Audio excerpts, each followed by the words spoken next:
নমস্কার বন্ধুরা, পল্লবী তপন ব্লগসে সকলকে জানাই স্বাগত। আজ তোমাদের সাথে শেয়ার করব নিরামিষ ঘুগনি আমি কিভাবে বানাই। সবার প্রথম ভিজিয়ে রাখা মটরগুলো ভালো করে ধুয়ে প্রেসার কুকারে একটু সামান্য নুন ও জল দিয়ে 3টে সিটি দিতে হবে। আমি শুধু আলু দিয়েই বানাবো, তোমরা চাইলে একটু নারকেল কুচি দিতে পারো, খেতে খুবই সুস্বাদু লাগবে। আর ঘুগনির মধ্যে সবচেয়ে আকর্ষণ আনতে পারে ভাজা মশলা। আমি একটু জিরে, ধনে, শুকনো লঙ্কা, তেজপাতা, গোটা গরম মশলা কিছুটা নিয়ে সেগুলো শুকনো খোলায় কিছুক্ষণ ভেজে নিতে হবে। ভালোভাবে মশলাটা ভাজা হয়ে গেলে সেটাকে মিক্সার গ্রাইন্ডে ভালো করে গুঁড়ো করে নিতে হবে। আমি যেহেতু একটু বেশি মশলা বানিয়েছিলাম, তাই সেটিকে একটি ছোট্ট পাত্রে রেখে দিয়েছিলাম। তারপর কড়াই সামান্য তেল গরম করে কেটে রাখা আলুগুলোকে সামান্য একটু নুন হলুদ দিয়ে ভালো করে ভেজে নিতে হবে।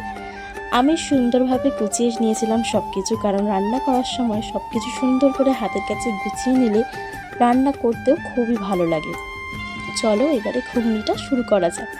প্রথমে কড়াই তেল গরম করে তাতে 1 টেবিল চামচ জিরে ও শুকনো লঙ্কা, তেজপাতা দিয়ে তার মধ্যে আদা বাটা দেওয়ার পর পরিমাণ মতো নুন, লঙ্কা, হলুদ গুঁড়ো দিয়ে ভালো করে কিছুক্ষণ কষে নিতে হবে। তারপর আমি টমেটো পেটে রেখেছিলাম, সেই টমেটো বাটাটা দিয়েও কিছুক্ষণ কষে নেওয়ার পর সেই ভাজা আলুগুলো মশলার মধ্যে দিয়ে সেটাকেও কিছুক্ষণ ভালো করে কষতে হবে। যত কষা হয় তরকারি কিন্তু টেস্টটাও সেরকমই হয়।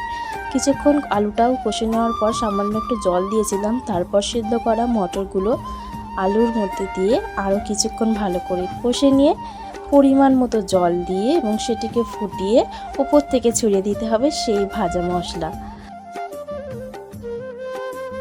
গরম গরম এই ঘুগনি খেলে কিন্তু পুরো মেলার ঘুগনির মতো ফিলিংস হবে। ঘুগনিটা রেডি করার পরই বাটিতে তুলে নিয়ে সবার প্রথম আমার শাশুড়ি মাকে খাইয়েছিলাম।